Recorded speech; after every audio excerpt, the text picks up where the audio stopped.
need to show you against the Broncos? Keep the pedal to the floor.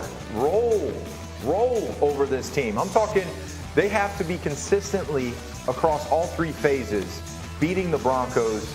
And again, when you're playing these teams, you can't come down to their level. And we know that the Broncos have a good defense. So offensively, it's a great test for Kansas City to go out there, perform at high level, get yourself ready for the playoff push. Acho, what do the Cowboys need to show you against the Texans? Don't even let it feel like a game. You know how when they played last week against the Colts, you went to sleep, you woke up, all of a sudden you're like, oh, whoa, they put up 50 points, right? You can turn the game. Let me turn the game off at halftime. That's what I want to see. The Texans are 1-10-1. That's horrible. So it needs to be a bigger win. I need 50 points, 60 points. Give me that kind of offensive output when you play the Texans. RC, Eagles are leading that division. What do they need to show you against the Giants?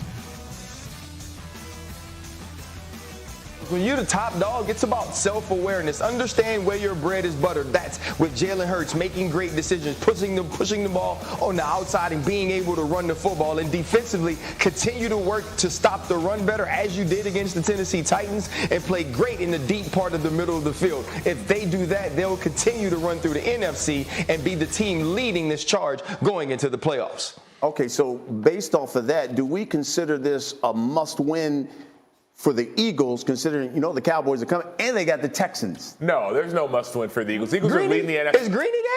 I'm just saying. The Cowboys is coming, RC.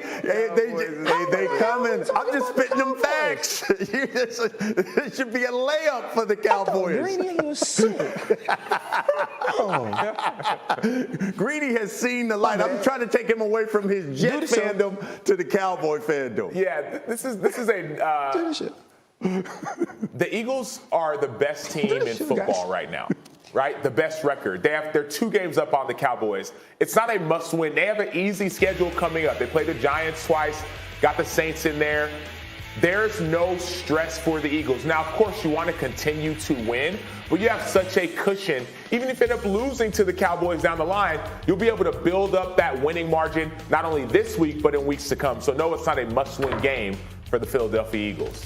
Yes, it is. Come on, you have to win this game. You have to win this game. Why? Keep the momentum going in the right direction. They're 11-1. Why? You're saying why? Yeah, a must win? It's a must win. They have Nobody ever wants to lose, best. Nico. Yeah. Okay, listen, RC. I'm just this saying. Is like, hey, maybe I'd like to win it, sure, but like a must win. This game. This is something that could affect you and moving on to the Cowboys and playing the Giants twice and playing the Saints. If you play down and you don't play to the level that you're possibly capable of playing, then you could do that moving forward, and then you could go into the playoffs and you could get beat by somebody. So I think that this is a must-win game for their mentally being confident in themselves, moving forward after Thanksgiving. I said that before. After Thanksgiving, the season really starts. Somebody said that. He was a really good coach. I played for him for a while. He always said the season starts after Thanksgiving. And I don't know what that guy's name is, but he's pretty good. So the season starts after Thanksgiving. They got to win this game because they got to keep that momentum alive and keep that 2-game Nico, lead. if you play down, and if you struggle, and if you lose this game and the wheels fall off, you're still 11-2. You're still leading. I don't like it. I hear what he's saying, because then the Cowboys get that win. Yeah. You lose. Now it's a 1-game lead, and then the Cowboys game is coming right in a couple of weeks. By the way, RC, the Cowboys can either be tied for you or take the division lead when they take on the Eagles in a couple of weeks, guys. Hey, man, listen, Greeny's home resting. Let's allow Greeny to rest. We don't have to, bring his spirit into the show, guys. The Philadelphia Eagles are the best team in football. The reason they're the best team in football is because they're the most consistent. And I get it, man. Sometimes the Cowboys walk into the stadium and they're 10. They got on a fur coat. They got on new makeup. They got extensions. They got on long eyelashes. And we feel to ourselves, oh, my God, that's the most beautiful girl at the ball. And then sometimes they show up and they got a side ponytail, but it's like a get it girl, and it's not one with the weave. It got 3 little pieces of hair sticking out, and they got on pajamas, and they got on Uggs, and then you're like, maybe that's not the one.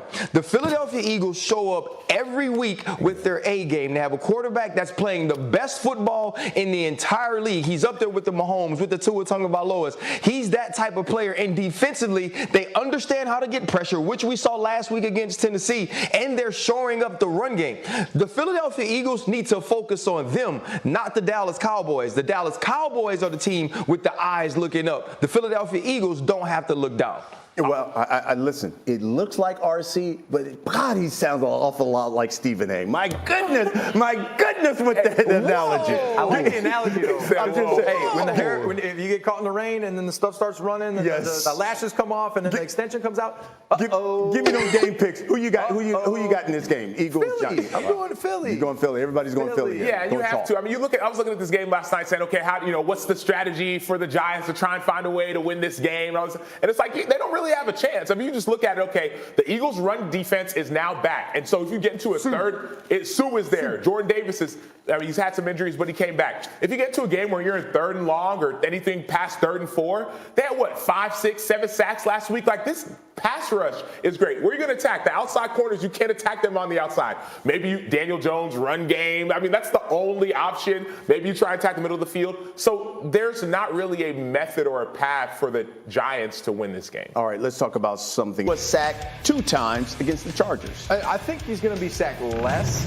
I think McDaniels understands that he's got to protect Tua. He's got to make sure he gets the ball out of his hands quickly. So I'm going to go with less. He might get sacked once, but I'm not saying more than 2. So I'm going with less on this one. It's not going to be a repeat of the 49ers game. Okay, I want you to take a look at something because last week Tua had his worst game of the season despite only facing 6 pressures from that Niners defense. This year Tua is 3-2 when defenses pressure him 6 times or less in a game. And when defenses bring the heat and pressure him more than 6 times, Tua shines. He's thrown for over 100 more yards a game with double the amount of touchdowns. All right, so with that in mind, any concerns at all, especially after last week's performance against those Niners? Does he bounce back this week against the Chargers? What do you think, RC? Heck yeah, man. Listen, hey, man. Tua is going to bounce back like Weezy said. He's going to come back like 23. When you look at what he was facing last week, Tua Tagovailoa understood the gravity of the moment. He knew that everyone would be looking at that San Francisco 49ers game as a litmus test of who he was. And he was off a little bit. He wasn't great. 49ers played really well on defense, but no team in the entire NFL plays as much man-to-man defense as the Los Angeles Chargers, and no quarterback absolutely destroys it better than Tua Tagovailoa. This is going to be his game where his connection with Jalen Waddle is back, Tyreek Hill. And I think we're going to see Mike McDaniel use his powers of empowerment to make sure that Tua Tagovailoa is ready, to know that Tua Tagovailoa doesn't have to take all the accountability for his performances last week. And I believe this offense goes absolutely nuts against the Chargers on the road. Okay, so he says he bounces back. Let's take a look at everybody's game pick here. And Lil Nink, you got the Chargers, so you don't see it as a bounce back. That might be like a Big Sean bounce back. You remember that? I love it. So, I think that they are not home, so they've been away. I've done that trip where you stay away and you're practicing in different facilities, and sometimes that energy, you can kind of be flat when you come out in these games, especially last week taking the loss. So again, I think that might catch up to him, traveling, being on the road, living in a hotel for a week, preparing in a hotel. That could possibly mess you up in your preparation. So I think the Chargers also, too, they're trying to fight and scratch and claw to get back into this thing. So I think they're going to be motivated to try and do their best. So that's why I think they get them. I think they take them. Brooke, based on your pick, you disagree? Yes, and I wish that I had Weezy or Big Sean lyrics, but I'm fresh out of bounce back lyrics here. I'm about to bounce back. But I will say, hey, look, I know bounce back too now. Yeah, you're right. Absolutely. Look, I know that Ninko said that they could come out and look flat, but also they're playing in SoFi. I realize that's the home of the Chargers, but is it really?